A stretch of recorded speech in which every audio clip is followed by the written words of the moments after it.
Hey everyone, thank you for clicking on this video.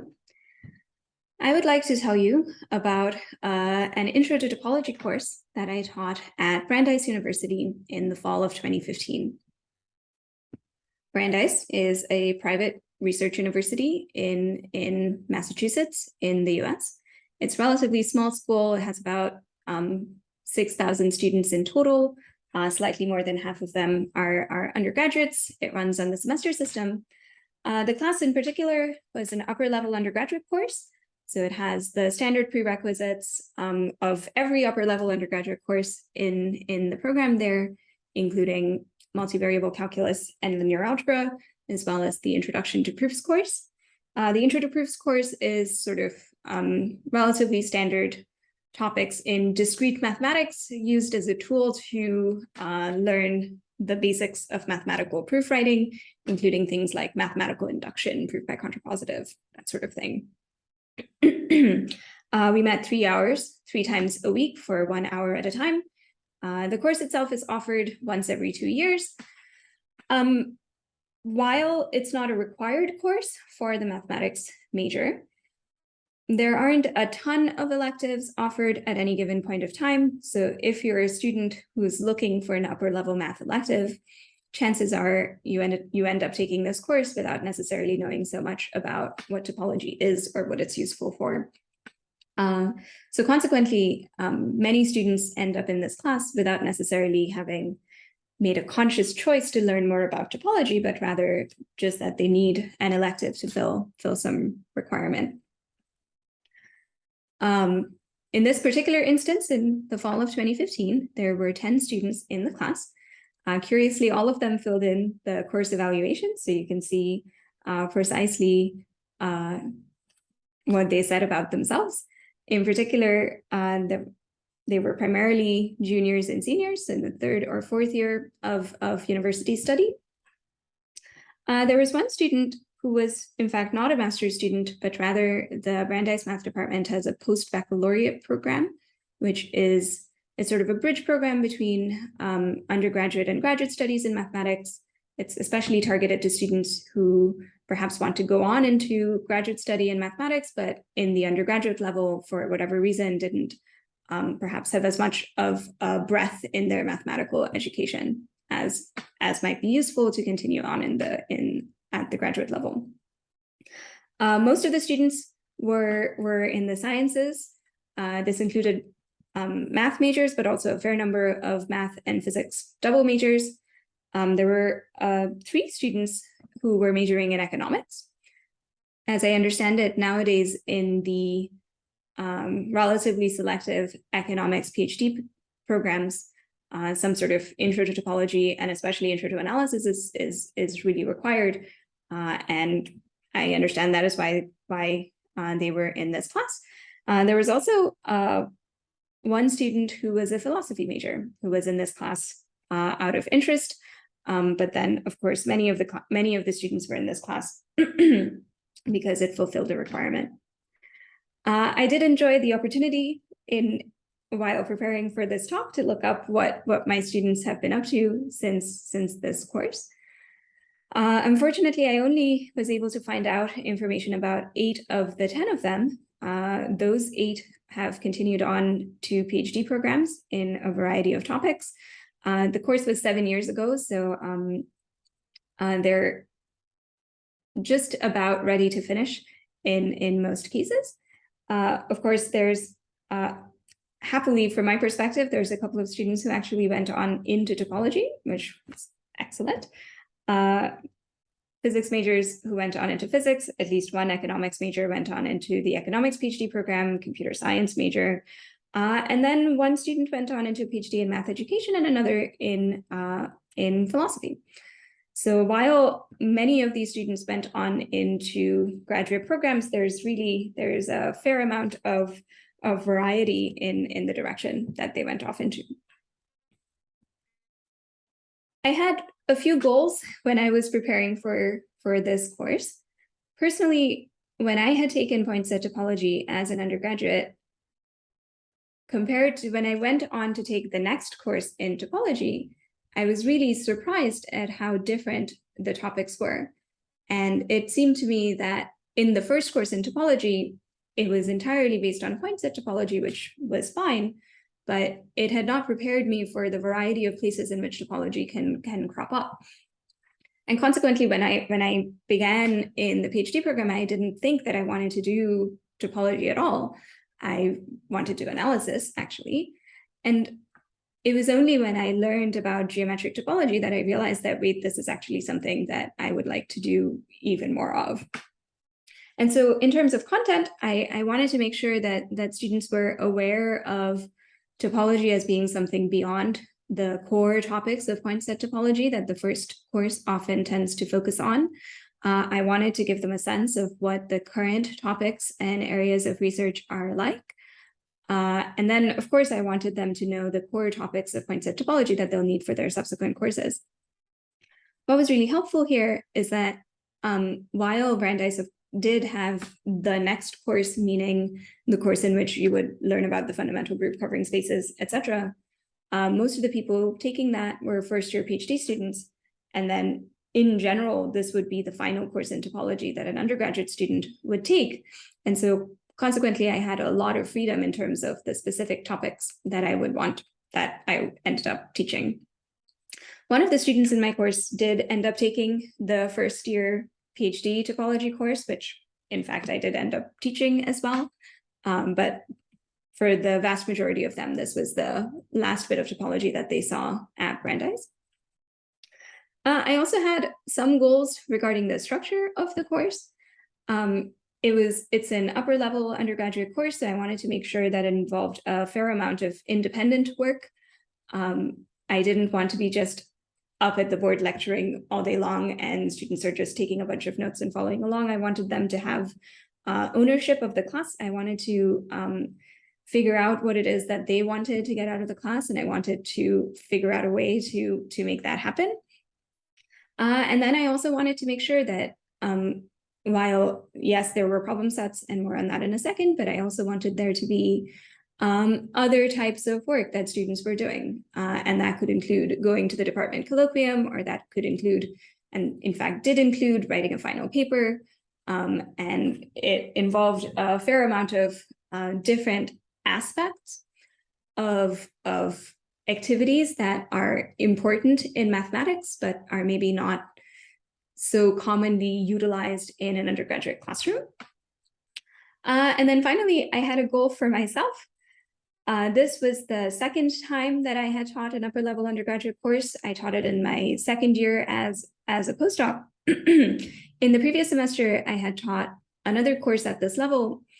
And at that time, I had had so many ideas of things that I wanted to try out, of all sorts of interesting pedagogical tools and techniques that I couldn't wait to see how they worked in the classroom, because I was convinced that it was just going to be wonderful.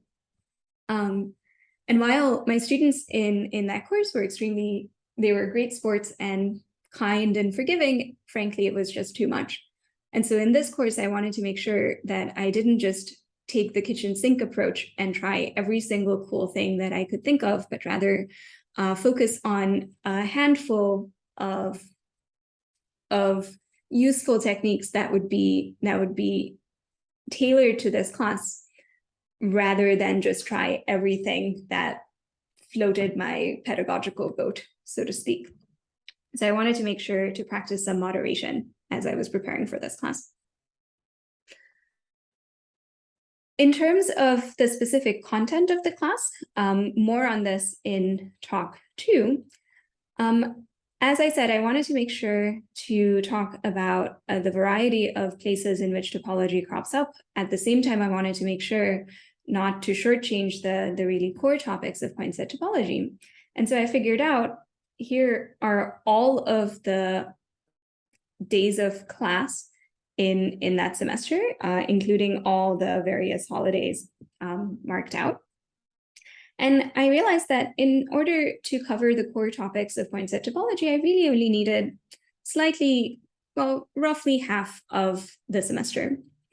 Indeed, my plan had been to finish the core topics before the midterm, but in fact, that did not end up happening, but such is life. And so what I did is after the core topics had been completed around the time of the midterm, I spent half a class talking about a variety of different special topics that we could cover for the rest of the semester. And then the students had the opportunity to vote on the topics that they would personally be interested in. And based on the responses to that survey, I filled out the rest of the semester with interesting material. Again, more on this in talk 2, but very briefly, we talked about metric spaces, dynamical systems, fundamental group, some very basic homotopy theory, some game theory, manifolds. There were guest lectures by current PhD students in the Brandeis Math Department. So we heard about geometric group theory, knot theory, Tikhonov's theorem, and some applications to math logic. And then on the very last day, along with a summary of the entire course, I talked about my own research and what I was working on at the time. So again, more on the specific topics in the next talk. Sorry. That being said, let me spend the rest of talk 1 talking about how the format of the course was from the student side. There were 4 main graded components. You can see the primary part of that was the problem sets. That was 50% of the grade. Notably, there was no final exam.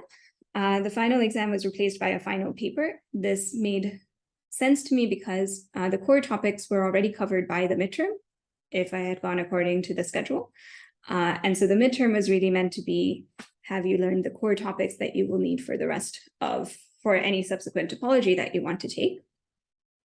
Since the second part of the class was based on these special topics, it was more of a survey. I asked the students to write a course summary at the end. This essentially was graded on completion. It was an opportunity for them to synthesize what they had learned on their own, what you might do if you're preparing for a final exam, just without a final exam at the end of it. And then there was a final paper, more on that in a second. One thing that I did that I feel really happy about is I set the deadlines for all of these various events or activities from the very beginning. So this table was available in the syllabus on the first day of class. You can see that for the first half of the semester, this is relatively straightforward, but in the second half, we have all sorts of paper and course summary and that sort of thing coming up. While the deadlines were set really early in the semester, which was helpful for planning both for myself and for the students, I did recognize that students in particular just have lots of things going on, including other classes and, well, the rest of their life. So I wanted to make sure that they had some amount of flexibility in these deadlines as well. And so for any of these deadlines, other than the midterm, each student had 5 automatic 24-hour extensions. So this just means that before any deadline, they could tell me that they need an extension of up to 24 hours, and they would automatically get it, no questions asked. And students use this, for example, if they had conflicting deadlines, if they had a problem set due in a different class, that sort of thing, or if they had an exam in a different class, etc. More on how the students responded to this at the very end of this talk, but from my perspective, this was extremely useful because if students need an extension, they should have it. It is not my job to police them. So I was happy to just have a uniform system for this. From my side, it did create an additional thing to keep track of, but since the class was relatively small, it was not too much additional work and not that difficult to keep track of anyway. As I mentioned before, the problem sets were the primary thing that was evaluated. So their problem sets, most of it was relatively standard. I want to make a point that they were graded not just on the mathematics that was included, but also the writing. It was required that they were written in paragraphs as proofs would be written in a standard mathematics paper, let's say. And in particular, the grading scale includes various aspects of writing. They were encouraged to work with their classmates on problem sets. Office hours were relatively popular. People came by to chat about problems pretty often. So it was relatively collaborative and interactive in that way. One aspect of problem sets that I wanted to focus on are these so-called reading questions, in part because I wanted to spend somewhat lesser amount of time on the core topics and leave more time open for the special topics. Some of the questions in the problem sets had to do with students were reading portions of the textbook on their own. So the textbook was Moncrief's standard topology textbook at the undergraduate level. For example, here is something that was on the very first problem set. I had talked about a basis for topology in class, but not a subbasis. And the question asks for students to go read the definition of a subbasis on their own, write me a little tiny paragraph, a couple of sentences about the differences between a basis and a subbasis, and give an example. Here are some questions from subsequent problem sets. You can see the format is very similar. There's some portion of the textbook that they have to read, and then maybe there's some aspect that they have to explain, or they probably have to do some exercises, and maybe they read some exercises and they don't actually have to answer it, but it's just something that I would like them to know. There were also, in the problem sets, there were also other portions like this where these were just comments of further reading that they could go and do if they wanted. So for example, here I say, if you're interested in set theory and large numbers, you might go and read this question. And these were not assigned, and I was certainly not grading or collecting any of these, but this was just meant for people to go to have some direction on where they could go if they wanted to find more material that they were interested in. In addition to this sort of additional material on the problem sets, on the course management system, which is called Latte at Brandeis, I was also collecting a variety of resources on other material that they could go explore on their own. Things like, the Geometry Games website or the Shape of Space website, where you can go explore, play tic-tac-toe on a torus, or interesting blog posts on interesting topological spaces, that sort of thing. Unfortunately, I no longer have access to that page, so I seem to have lost access to all of those resources that I collected. But that was another thing that was available to students as they were working on these problems. In contrast to the problem sets, where I really wanted students to spend a fair amount of time on them and really wrestle with problems with a fair amount of effort, the midterm, in contrast, was extremely straightforward. In particular, since the midterm has a time pressure, I don't think that the midterm is a place where I would want students to come up with something unusual or tricky. I really wanted the midterm to be a checkpoint rather than an obstacle. There were two kinds of questions. There were true or false questions, really straightforward ones. And then there were 10 short proof questions, of which they just had to choose 4. It was in class, it was about 50 minutes. So there was not very much time to do anything more elaborate or involved. And I also just didn't want this. I wanted, so you can see an example here of the types of questions that I asked. I did not want to trip anyone up. The goal of the midterm was, if you understand the basic definitions, you will pass. If you have to try, you have to try to write in reasonable sentences, and you have to have a reasonable idea of these core topics. That was the point of the midterm. As I mentioned, there was also the final paper. The final paper, it was possible to work on the final paper in a team of 2. Only 2 people took me up on this. So there was one paper that was written in a team. Otherwise, right, so the length depended on whether you were working on a paper alone or in a team. Paper topics were due early on. I also asked for an annotated bibliography. So that included the at least 2 resources you were planning to use for the paper, as well as writing down what you wanted to use that source for.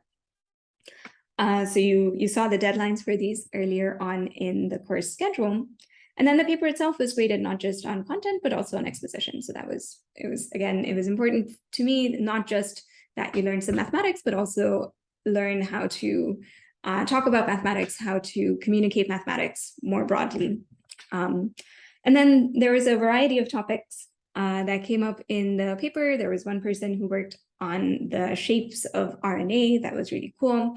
The team of 2 people, they were economics majors. They worked on applications of topology and microeconomics. That was really excellent. And again, more on this particular aspect in talk 2. And there's a topological proof of the infinitude of primes. And this had come up in a problem set, and then someone chose to work on it with a bit more detail in the final paper. And then finally, as I mentioned before, there was also a course summary. Again, the goal of that was just for students to synthesize what they had learned, and it was graded on completion. It was relatively straightforward. Finally, there was also an opportunity for extra credit, up to 5 points. So students could do any of these following activities up to twice per item to get 2 points of extra credit per item. Most people did either 1 or 4. In attending the department colloquium, the report was just short paragraph on what the topic of the talk was. And then since students were working on a final paper already, making it available as a blog post was relatively straightforward. I wish that they had done these 2 options, but no one took me up on it. Ultimately, from my side, I wanted to give students an incentive to do these 4 things, and I was just happy for them to do it. And yeah, and many people did, and I think they appreciated it. So that was great.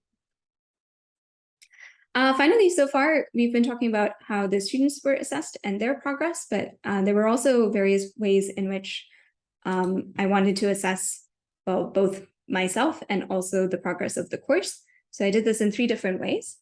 The first way was a midterm survey. This consisted of, it was really free form, where I passed out little slips of paper where students were just asked to write about their opinion of how the class was going. You can see that they really took this as an opportunity. Many of them took it as an opportunity to reflect upon their own progress in the class. So you can see that some of them were relatively detailed, which was wonderful. I really appreciated that. I really appreciated this comment on the left as well. In many class periods, I would write down a statement on the board, and I would ask everyone to try to prove it together. And what this comment is saying is that sometimes that happened really fast, so they would not get the time to think about it before somebody else answered. And they have a suggestion here that maybe I could just give people a minute to think before starting the discussion. And that was just such a great comment. And in hindsight, it seems extremely obvious that I started doing that after this midterm survey. And I've been doing that ever since in every class that I've ever done this in. So that was extremely useful. I personally conduct these midterm surveys in every class because I think it's, in particular, it means that the feedback will help me change the current class, so it benefits the current students, whereas end-term evaluations help future students down the line. There was also an end-term evaluation. In particular, in addition to the standard course evaluations, I also did in-class exit surveys where I asked about the specific things that we did in the class, in particular, late days or the reading questions or the extra credit opportunities. The late days were universally liked.